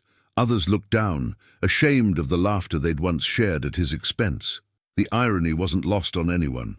The boy they'd mocked for dreaming had just been handed proof that compassion could build what cynicism never could. Hawk knelt beside him, lowering himself to the boy's height. "You remember what you said to me that night?" he asked. "About riding one day?" Ethan nodded, tears streaming. Hawk smiled softly. "Well, today's that day." He handed him a small helmet, black, simple, with a thin silver stripe down the middle. Inside the padding, stitched in red thread, were two words: "Ride free." Ethan held it close, running his fingers over the stitching. "I don't know how to thank you," he whispered. "You don't owe us anything," Hawk replied. "You already did your part. You reminded us what believing looks like." The crowd was silent except for the low rumble of engines. Even the wind seemed to pause, carrying the smell of fuel and morning rain. Diesel wheeled the bike closer, setting the kickstand. The seat was low, designed for balance. Every control had been modified for ease, every angle calculated with precision. Hawk gestured to the seat. "You ready to try it?" Ethan hesitated. His braces gleamed under the sun, and for a second, that old fear, the one the town had taught him, tried to creep back in. But Hawk placed a steady hand on his shoulder. "You don't have to be perfect," he said quietly. "You just have to be brave." The boy swallowed hard, then nodded. "Okay." Diesel and Hawk guided him forward, careful, patient, lifting one leg at a time. When Ethan's hands wrapped around the grips, the bike seemed to settle, as if it recognized its rider. The fit was exact. The pedals met his braces like old friends. Hawk stood beside him, watching closely. "You good?" he asked. Ethan nodded again. This time, with a spark in his eyes that wasn't uncertainty, it was fire. Hawk turned the key halfway, priming the ignition. "Push that button there," he said, pointing. Ethan pressed it, and the engine roared to life, a deep, steady growl that sent ripples down the street. The sound wasn't loud enough to scare, but strong enough to move something inside everyone watching. The boy's smile broke through the tears, wide and unstoppable. He revved the throttle gently, and the engine answered with a low purr, the kind that sounds like confidence. Hawk stepped back, arms crossed, eyes glistening. "Looks like it suits you." From the porch, Nancy's voice trembled. "Be careful, sweetheart." Ethan looked at her, grinning through tears. "I'm okay, Mom, I promise." For the first time in his life, he wasn't imagining. He was doing. The machine that had once existed only in his sketches now pulsed beneath him, steady as his heartbeat. The bikers began to rev their engines in unison, a symphony of support that filled the air and vibrated through the asphalt. It wasn't noise, it was blessing. The sound wrapped around the town, shaking loose whatever bitterness had settled there over the years. A few neighbors wept openly now, while others lowered their eyes in shame. They had watched him be mocked. They had done nothing, and now they watched redemption unfold right in front of them, a lesson in transformation disguised as horsepower and chrome. It wasn't about charity or spectacle. It was about making the invisible visible again. Ethan looked at Hawk, who nodded toward the open road. "You want to lead us out?" The boy hesitated, glancing between the road and the crowd. "Me? Yeah, you," Hawk said, smiling. "You're the reason we're all here. The road's yours." Ethan took a deep breath, closed his eyes for a moment, and twisted the throttle. The bike rolled forward, slow but sure, the sound rising as the others fell in line behind him. Dozens of engines forming a moving heartbeat that stretched. Down the street and out toward the horizon, people stepped off their porches, watching the procession pass. The boy they'd laughed at now led a convoy of men who once looked like danger, but had become the very definition of grace. The impact was undeniable. Every rumble, every turn of the wheel carried a message that didn't need words. And as the roar faded into the distance, the town was left in a hush that felt like reverence.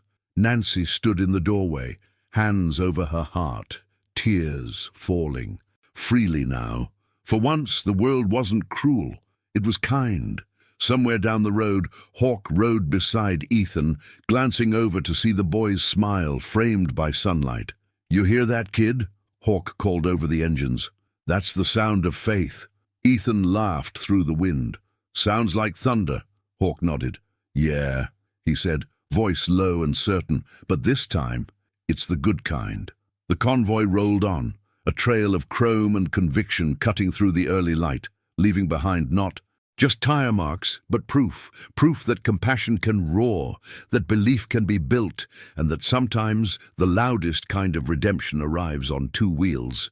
The engines carried the sound farther and farther until the horizon swallowed it, and Riverton, for the first time in a long while, fell completely silent, except for the echo of what had just happened. The kind of moment that lingers not in the air, but in people. The kind that doesn't end when the noise fades, but when the lesson settles, deep enough to change something forever. The road out of Riverton began like a quiet confession, two thin lanes of faded paint stretching between cornfields and old billboards that once promised miracles for 1999.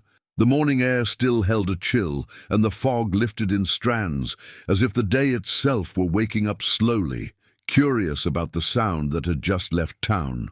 Hawk rode a half-wheel behind Ethan, close enough to catch him if the moment asked, but far enough to let the boy feel the center of it. It wasn't just a formation, it was a decision, the kind you make when you understand that dignity sometimes needs room to breathe. The iron vows fanned out behind them, two long rows that hovered like a moving wall, chrome flashing in the pale light, engines speaking a language that belonged to courage. And there, in the middle of it all, the silver bike carried a story, one that had been mocked in whispers and was now being told out loud. At first the pace was careful. Ethan's hands settled on the grips, his fingers searching for a rhythm the body learns by trust, not by training. Hawk watched every shift, noting the tilt of the handlebars, the small tremor in the boy's elbows, the way his shoulders drew down as confidence crept in. "You're all right," Hawk called over the rumble, voice steady. "You're doing it, kid." Ethan didn't look over. He didn't have to. "I can feel it," he shouted back, a laugh slipping out between words. "It doesn't fight me." The bike tuned. "For mercy," answered with a gentle surge, as if acknowledging the mindset that had turned fear into motion. Fields rolled past like witnesses. A hawk, an actual one, wheeled overhead, catching thermals as if it too wanted a better view. Far behind them, the town shrank into a small cluster of roofs, and with every mile, the noise of what people used to think about Ethan thinned until it was nothing more than a memory, trying to keep up and failing. The convoy lengthened and tightened, a quiet choreography they didn't rehearse but somehow knew by heart. Rico checked the left flank. Diesel drifted up on the right to make sure the grade felt even. Gunner held the back door and kept time. It was brotherhood not as a patch, but as a promise. Behind-the-scenes protection so seamless you could mistake it for the road, simply being kinder today. Hawk looked at the boy's profile. The helmet framed his face, and the grin there was the kind that happens when something heavy slips off your chest. There was a hidden truth riding with them. This wasn't the first miracle the Iron Vows had carried, but it was the first one that felt like it could rewrite an entire town's opinion of what rough men are for. "How's your seat?" Hawk asked. "Perfect," Ethan said, then almost whispered, "I don't feel small anymore." Hawk swallowed hard. "You never were," he replied. "You just needed the right machine to tell the world." They took County Road 12, a ribbon of asphalt that wound through a stand of trees and spat them out beside the river. The water ran low, summer pulling it tight over rocks that flashed like coins. Hawk signaled with 2 fingers, slow, and the line flowed into a graceful descent, like a school of fish turning at once. Ethan eased off the throttle, the engine settling into a warm growl that vibrated through his chest. "You hear it?" Hawk said. "I hear everything," Ethan answered, awe breaking through the edges of his voice. "It feels like the road is letting me in." He didn't know yet that the road had always been there, waiting for his arrival, same as it waits for anyone brave enough to meet it honestly. A mile ahead, an old bridge arched across the river. Iron bones rusted to a color that looked like dried blood. Hawk knew this place, knew what it had meant to him once, knew why he'd avoided it for too long. "We're crossing," he said, more to himself than to Ethan.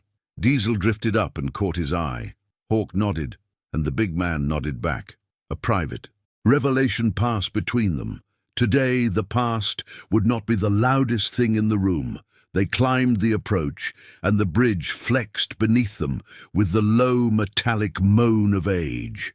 The convoy's rumble turned cathedral deep, filling the trusswork with sound that seemed to rise and fold back down in waves. On the far side, the road widened, and the sky pulled itself fully open.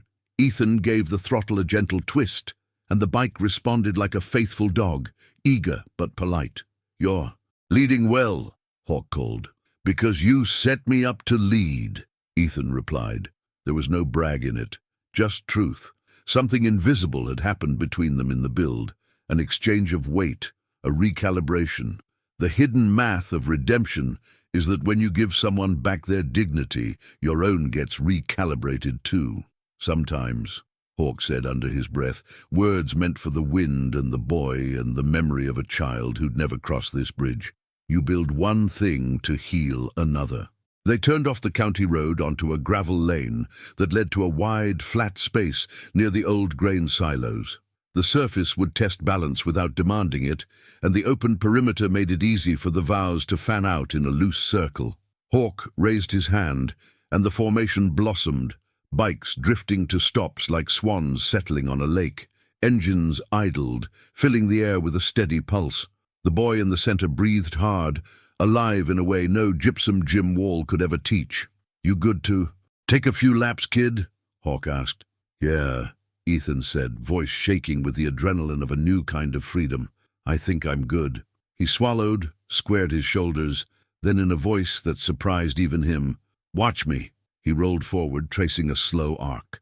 The gravel crunched, the front tire wrote a soft line, and the rear followed obediently, the geometry they engineered proving itself in quiet increments.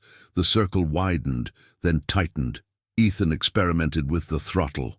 Small increases, mindful decreases, the seat holding him like an unspoken contract.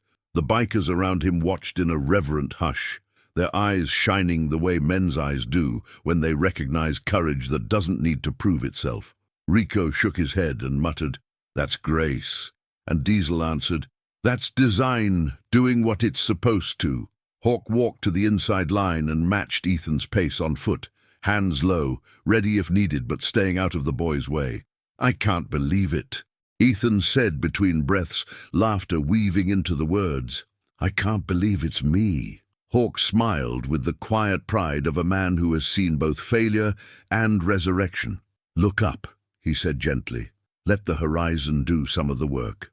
Ethan lifted his chin, and the bike straightened in kind, a cause and effect that felt like a life lesson delivered through handlebars. Transformation doesn't always require speeches. Sometimes it takes a seat that fits, a frame that understands, a circle of witnesses who refuse to let you fall. After 3 laps, Hawk signaled to bring it in, not to end the moment, but to let it settle, to let the boy's nerves reset before joy outran caution. Ethan idled to a stop, the engine purring like a living thing that had chosen him back. He flipped the kill switch, and the sudden hush felt like a cathedral after a hymn. He put both feet down, braced, and whispered, "I did it," as if confiding a secret to the morning. Hawk rested a hand on the tank and nodded. "You did more than that," he said. "You changed the terms." Ethan looked up, puzzled. "What terms?" Hawk's answer was soft, certain, the ones that told you what you couldn't be. The vows eased their bikes closer, not crowding, just arriving like a tide. Diesel took off his gloves and blew air over his fingers. "How's the torque feel?" he asked, and Ethan grinned through a tear. "Like it's on my side." Rico crouched to check the footrest angles. "Any bite?" The boy shook his head. "It holds me, like it knows I need a second before I move." Gunner tapped the pin on the tank with 2 knuckles, the ritual now belonging to all of them. "You and this thing," he said. "You're gonna tell a story people were afraid to hear." They rested a while, then mounted up again, the circle loosening into a line that pulled toward the service road. This time, Hawk rode a little behind and to the right, Diesel to the left. 6 more riders forming a living corridor that flexed and flowed with the grade. "Ease it to 3rd, Hawk called. Ethan shifted, the motion a little clumsy, and then suddenly perfect, the way new truths stumble before they start to sing. The wind picked up and tugged gently at his jacket, and for a few long seconds the boy forgot there had ever been a version of his life where the road was a place other people went. The voiceover would arrive like a thought you've always had but never shaped. Sometimes the loudest justice doesn't come from courtrooms, but from the roar of engines that carry kindness. It would thread itself into the picture without demanding attention, the line becoming a lens through which the day's choices made sense, because this wasn't a verdict. It was a correction, a town's mistaken identity being rewritten by the impact of a convoy that knew how to speak softly and still be heard for miles. They passed a small church with a hand-painted sign that read, in letters fading to bone, "Potluck Saturday, 5 p.m. A couple stood on the steps, coffee cups in hand, eyes following the procession with a mixture of awe and discomfort. You could see the calculations in their faces, their decisions trying to update in real time. Hawk saw it too, and didn't judge. People move at the speed of their revelations. Today was generous enough to let them. At a crossroads where the county paved the neglected patchwork with fresh blacktop, Ethan slowed without being told, felt the grade, and rolled through clean. Hawk felt that little pulse of pride again, the behind-the-scenes knowledge that the best mentorship is invisible when it's working. The boy's mindset had shifted from survival to authorship. He wasn't just staying upright. He was choosing lines. He was making decisions that looked forward instead of back.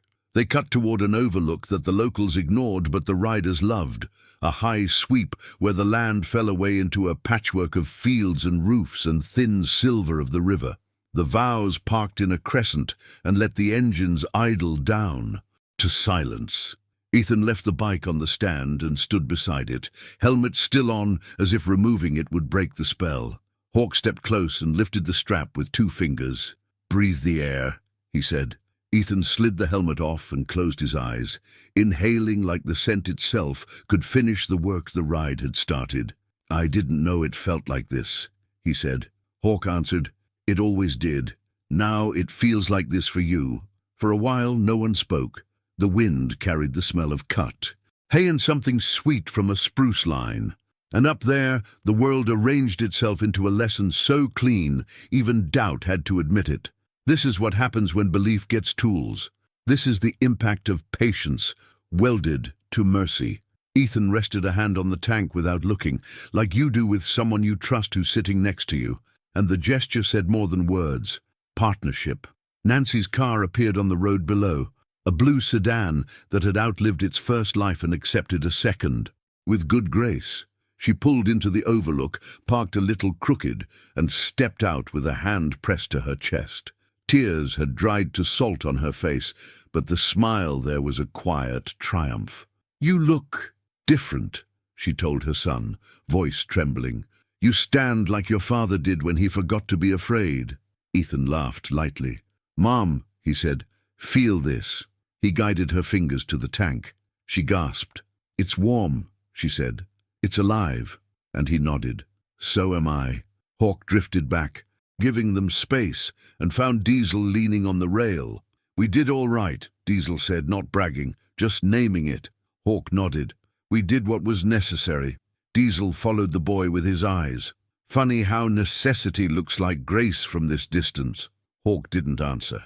He didn't need to. The landscape did the talking, spread out like an invitation to keep going. After a time, Hawk checked his watch and gave a small nod to the crew. They understood. Moments this pure know how long to stay, before they start to turn into something else. The men mounted up, the line forming itself again, with the easy muscle memory of trust. Hawk turned to Ethan. "Ready to roll?" he asked. Ethan looked at the road, then at his mother, then back to Hawk. "Yeah," he said, "let's go." Nancy squeezed his hand once, hard, then stepped back, pride anchoring her to the gravel. "I'll be right behind you," she said, and he smiled through a breath that steadied more than his body. The engines rose together, not in conquest but in consent, and the echo slid down over the valley like weather. The convoy pulled from the overlook and fell into harmony, a moving sentence with punctuation set by exhaust notes and tire sibilance. Ethan took the lead without flinching, and the road accepted him the way a door opens for someone who finally tries the handle. The morning had grown full, light thickening to honey, shadows shortening on the shoulders. Somewhere ahead, the route curved toward a place the Vows had chosen carefully, a certain street where another kind of silence would be waiting, the kind that admits wrong and invites change. Hawk let the space open between them by a bike length, then closed it again. The subtle dance of guardianship that says, "I'm here," without saying I'm worried. The boy's back was straight now, hands steady, head a fraction higher than when they left home. A rider's posture, not a passenger's. Redemption doesn't erase what came before. It reframes it, wraps it in new angles, gives it a different weight in the mirror. He was no longer the kid whose dream was laughed out of rooms. He was the kid who arrived in the middle of a thunder that meant kindness and found his place inside it. The convoy dipped into a little hollow and rose out toward the edge of town. Ahead, rooftops gathered again, the familiar geometry of lives going on. Hawk drew close enough for the boy to hear him and spoke in the measured calm of someone who trusts the next mile. "There's one more thing we need to do," he said. Ethan glanced over. "What's that?" Hawk's eyes softened. "Show them what belief looks like when it comes back home." He pointed the line toward the street where the laughter had been the loudest, where a lesson was waiting that no sermon could deliver better than the sound of a small engine leading a large chorus. And the road curved gently, granting them passage as the day opened into the next turn. The convoy came over the ridge as the sun began to burn. Away the last traces of morning fog, and Riverton unfolded beneath them like a photograph, small, imperfect, familiar. The town looked the same as it always had, the worn diner sign blinking unevenly, the faded mural on Main Street, the old water tower leaning against time. But something in the air was different. Maybe it was the way sound carried, less like a storm, more like a heartbeat. The roar of engines rolled through the valley not as an invasion, but as an arrival. The townspeople, drawn by the vibration that hummed through the ground, stepped out from porches and storefronts, shielding their eyes from the light, uncertain what they were about to see. Ethan led the line now, his silver bike glinting like a coin flipped by fate. The iron vows followed close behind, the reflection of their chrome scattered across windows and car doors as they passed. Some faces in the crowd recognized Hawk, others recognized the boy, and realization began to spread like dawn itself, a quiet revelation traveling from person to person, softening what judgment had once hardened. Hawk's gaze stayed fixed on Ethan's back. The boy sat tall, hands steady, his laughter carried by the wind and thrown back by the narrow streets like an echo of joy the town hadn't heard in years. For Hawk, it was more than sound. It was proof of something he'd nearly forgotten, that courage could be contagious, that compassion could ripple outward, rewriting the world in its wake. "Look at him," Diesel murmured through the intercom, his voice rough. "Kid rides like he was born on that thing." Hawk's answer came low, almost reverent. "No, he rides like he earned it."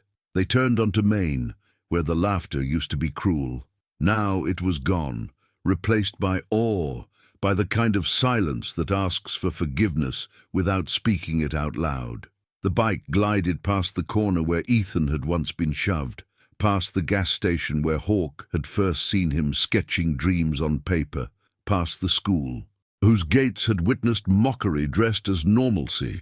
Each landmark carried a memory, and each mile reclaimed it, stripping it of shame and stitching something new in its place, dignity reborn through motion. Children waved, instinctively sensing that something important was happening, even if they didn't yet have the words for it. One small boy on the curb raised his hand high, and Ethan, without breaking rhythm, lifted his own and waved back. The moment lasted only seconds, but it was enough. A seed of possibility passed from one child to another, proof that kindness has lineage, that it reproduces quietly in those who see it done. Nancy followed in her car at a distance, headlights on, tears glistening but no longer from sorrow. Her heart raced with something bigger than pride. She'd spent years trying to teach her son not to be broken by a world that didn't understand him. But here, watching him lead a brigade of men society had once feared, she realized he hadn't just survived. He had transformed the people around him. He had shifted their mindset with nothing but sincerity and patience. He hadn't fought the cruelty of the world with noise. He had answered it with creation. The procession wound its way out of downtown and onto the open stretch beyond the mill, where the fields began again, golden and endless. The bikers slowed, forming a wide arc, giving Ethan the space to ride ahead, the horizon his alone to claim. His laughter, light, unrestrained, cut through the wind, like sunlight through glass. The sound didn't belong to a boy who'd been mocked, but to a boy who'd won. Behind him, Hawk rode in silence, his beard lifted slightly in the wind, a faint smile hiding beneath it. He didn't need to say anything. Every mile had already spoken for him. He thought of Adam, his son, and how the boy's dream had ended before it began. For years, Hawk had carried that guilt like a chain around his ribs, tightening every time he tried to breathe too deeply. But now, watching Ethan ride, he felt that chain loosen, not vanish, just loosen enough for air to return. The pain was still there, but it had changed shape. It wasn't punishment anymore. It was purpose. Diesel pulled up beside him for a stretch, his voice breaking through the comms. "Feels different today, doesn't it?" Hawk nodded slowly. "Yeah," he said, his tone heavy with gratitude. "Feels like the world's remembering how to be decent again." Diesel grinned. "Or maybe it's just us catching up." The sun climbed higher, catching the chrome of every handlebar and turning the convoy into a trail of living light. The road ahead curved lazily, and Ethan leaned with it, the bike obeying perfectly. He wasn't just steering metal, he was steering the story. His story, Hawk's story, maybe even the town's story, toward a place where pain and beauty could exist in the same breath. Up ahead, the wind caught his laughter again. It wasn't nervous or uncertain now. It was bold, full-bodied, free. It rolled across the fields and slipped through the helmets of the riders behind him, pulling smiles from men who hadn't smiled without restraint in years. Rico shouted over the noise, "You hear that? That's the sound of faith, boys!" Hawk couldn't help but laugh. "No," he said, shaking his head. "That's the sound of something better. That's hope on an engine." As the group rode, a new kind of awareness settled over them, one that had nothing to do with engines or asphalt. They understood now that this ride wasn't about delivering a gift, it was about delivering a message. Every person who stepped outside to watch, every driver who slowed to let them pass, every stranger who felt their chest tighten without knowing why, they were witnesses to a revelation. The hidden truth was that the strongest revolutions often start not in noise or protest, but in compassion carried to its furthest distance. When the road dipped near the ridge, Hawk eased off the throttle and let the bike coast. The wind pressed against his chest, and for a fleeting second he felt something close to peace. Ethan turned his head slightly, the sunlight catching the silver paint, and their eyes met for the briefest moment. No words passed between them, but the message was clear. We did it. Not as savior and saved, but as two people who had found healing in the act of building something bigger than themselves. The convoy crested the ridge and slowed. Below them, the fields opened wide and endless. Ethan stopped. First, the tires crunching softly against gravel. He looked out across the landscape and exhaled a sound that was half laugh, half sob. "I never thought I'd see this from up here," he said quietly. Hawk dismounted, resting his hands on the handlebars. "The view's better when you earn it," he replied. Ethan turned to him, eyes shining, cheeks flushed from the wind. "Do you think they'll remember this?" Hawk tilted his head, thinking. "Doesn't matter if they remember us," he said. "What matters is they remember what we stood for." Diesel rolled up beside them, cutting the engine and letting the quiet settle like dust after a long storm. The silence that followed wasn't empty. It was full of meaning, of release, of everything they'd built in the shadows finally finding its light. "You know," Diesel said, voice lower now, "you can fix a lot of things with steel and oil. But this fixes something different." Hawk nodded. "Yeah," he murmured. "This fixes the part of a man that breaks when the world forgets kindness." Ethan looked out at the road winding back toward town, the faint shimmer of heat already rising from it. "Do you think it'll last?" he asked. Hawk smiled gently. "Dreams don't rust," he said. "Not when they're shared." The boy laughed again, that same unguarded sound that had started the day and somehow grown stronger through every mile. It rose into the open sky and hung there, pure and fearless, carried by the wind until it became something eternal. Hawk listened, eyes half closed, a smile hidden beneath his beard, a smile not born from victory but from understanding. He had built bikes his entire life, but this one, this sound, this moment, felt like the first time he had truly built freedom. The engines quieted one by one until only the wind remained, whistling softly through tall grass.